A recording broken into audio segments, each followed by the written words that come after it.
한화가 어려운 결정을 내렸습니다. 2022년 함께한 외국인 터크먼과의 계약을 포기하고 새로운 외국인 타자를 영입하기로 한 것인데요. 한화는 준수한 외국인 선수 터크먼에 대한 고민이 깊어질 수밖에 없는 상황이었습니다.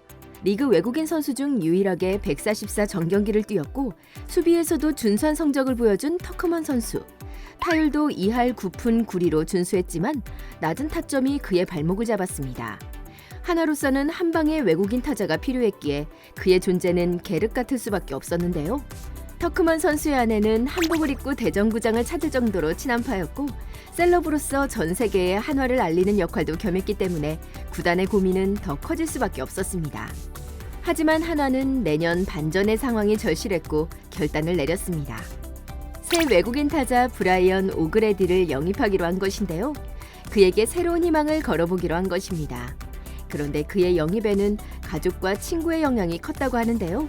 또한 일본에서 받은 상처로 혼란스러울 때에 한국으로 오게 된 케이스라고 합니다. 오늘은 이 소식 전해드리겠습니다. 그 전에 잠시 시간 내주셔서 저희 호랑이 특파원 구독과 좋아요, 알람 설정 부탁드리겠습니다. 한화 이글스는 총액 90만 달러, 우리나라 돈 11억에 새 외국인 타자 브라이언 오그레디를 영입했습니다.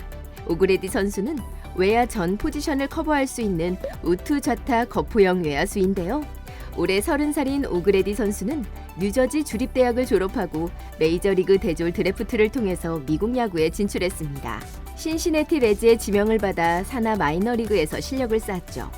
6시즌 동안 마이너리그에서 차곡차곡 실력을 쌓아 드디어 19년 메이저리그의 콜업을 받았지만 그 결과는 신통치 않았습니다. 메이저리그 통상 성적은 62경기, 타율 1할 9푼 4리, 4홈런 12타점에 그쳤죠. 하지만 마이너리그에서 준수한 활약을 펼쳤기에 일본에서 관심을 보였고 그는 사이타마 세이부 라이온즈의 러브콜을 받아들여 일본 리그에 진출하게 되었습니다. 일본에서 전반기 5월까지의 성적은 준수했는데요. 타율 2할 6푼 1리, 12홈런으로 세이브 물타선의 한 줄기 희망이었습니다. 그런데 일본 생활의 악몽은 여기서 시작됐습니다. 경사스러운 일이 비극이 되었던 것인데요. 그는 5월 11일 눈에 넣어도 아프지 않을 딸을 출산하게 됐습니다. 그런데 그의 아내는 일본이 아닌 미국에서 아기를 출산하였는데요. 일본은 의료 수준은 높지만 보험 서비스가 외국인에게 배타적이고 산후조리 같은 것이 딱히 없기 때문에 외국인 산모가 출산하기 적합하지 않았습니다. 또한 영어가 도저히 안 통하는 일본이기 때문에 혹시나 모를 응급 의료 상황이 있으면 어쩔 방도가 없죠. 그런 이유에서 본국인 미국에서 출산을 하였는데요. 오그레디는 아내의 출산 옆자리를 지키기 위해서 비행기를 타고 미국으로 출산 휴가를 떠나게 됩니다. 그 전까지 훌륭한 성적을 거두고 있었기에 구단에서도 쿨하게 출산 휴가를 보내주었는데요. 속내는 내심 가지 않았으면 하는 바람이 있었나 봅니다. 그 당시 오그레디가 세이브 타선의 유일한 타점 기계였기 때문이죠. 하지만 그는 출산 휴가를 떠났고 팀은 연패를 당했습니다. 그리고 일본 무대에 다시 복귀하고 그는 오랜만에 잡은 배트와 자신을 향한 따가운 눈초리에 예전 같은 타격이 나오지 않았죠.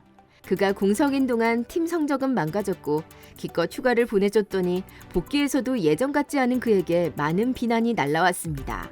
그는 더 주눅이 들었고 결국 실패한 성적을 받아들고 일본을 도망치듯 빠져나올 수밖에 없었죠. 동양 생활에 치를 떨며 다시 미국으로 가려고 할 때 그에게 손을 내민 것이 한화 구단이었습니다. 한화는 그의 가치를 높게 평가하고 있었는데요. 손혁 단장은 그의 실력보다 기본적인 것에 더 높은 점수를 주었습니다. 오그레디는 수비에서 좌우 코너는 물론 중견수까지 커버 가능하고 공격면에서는 파워를 갖추었다. 훈련 태도가 성실하며 새로운 나라의 문화를 존중할 줄 알고 직업 윤리의식이 훌륭한 야구 외적으로도 좋은 선수이다 라면서 말이죠. 이번에 세이브에서 같이 한화로 온 투수 버치 스미스도 그의 한국행을 독려하였는데요. 한국 야구는 팀 스프릿으로 움직이는 문화라며 같이 가서 즐겁게 야구하자고 꼬셨다고 하죠. 다른 외국인 케이스도 그에겐 크게 다가왔다고 합니다.